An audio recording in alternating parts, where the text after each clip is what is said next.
The country is a part of me and I am a part of that country.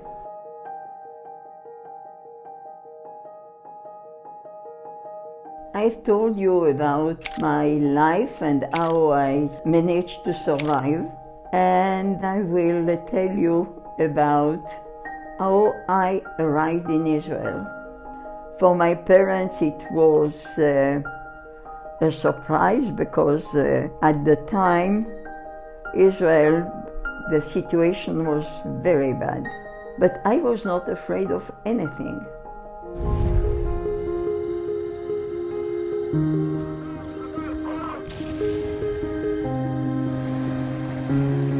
My father immediately sent a telegram, come back quickly.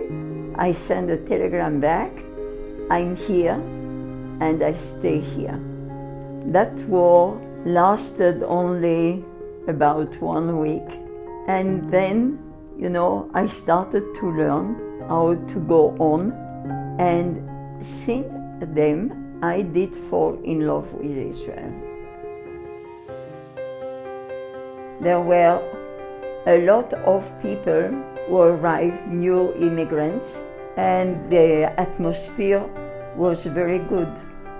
We got milk every morning, and we were giving the money at the end of the week. No one ever stole a bottle of milk.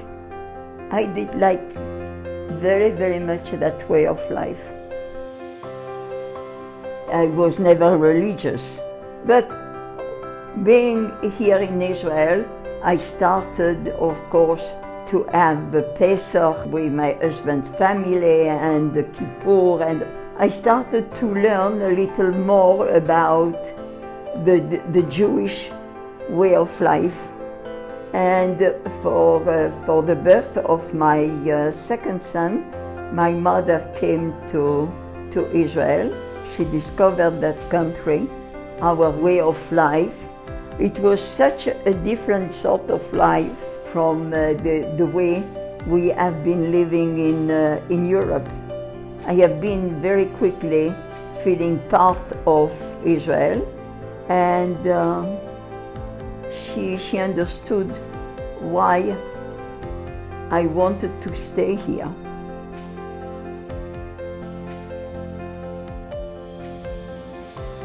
Outside there is 2 trees my father planted. One tree is clementinot and another of apricots. Each year we eat those fruits. It's already 40 and some years those trees were planted. It's part of the history of the family. When I arrived in Israel was, I think, a few 100,000 inhabitants. Very quickly, we got to 1 million, 2 millions.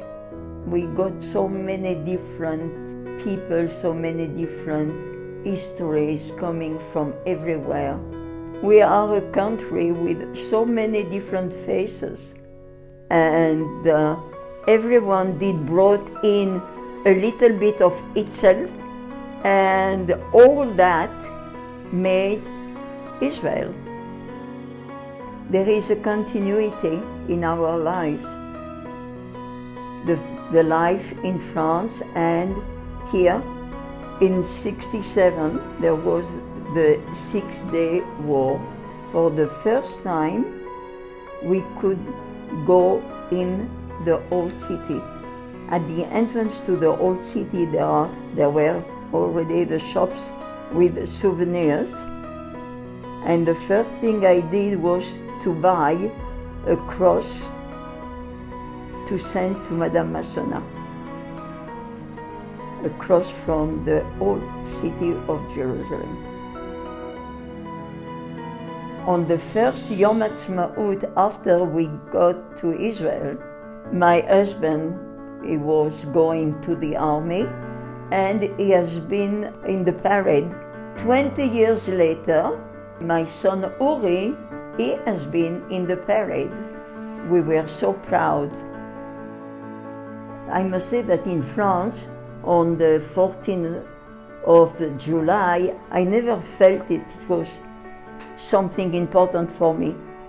Yom Ha'atzmaut here in Israel is every year something special.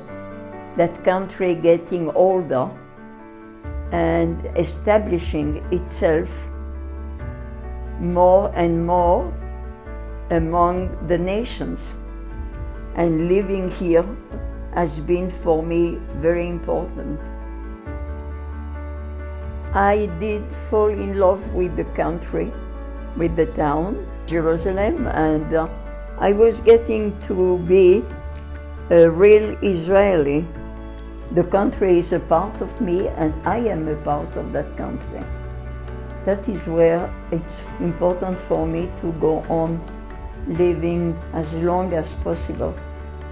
Now that I'm becoming an old lady, but I intend to be even older here.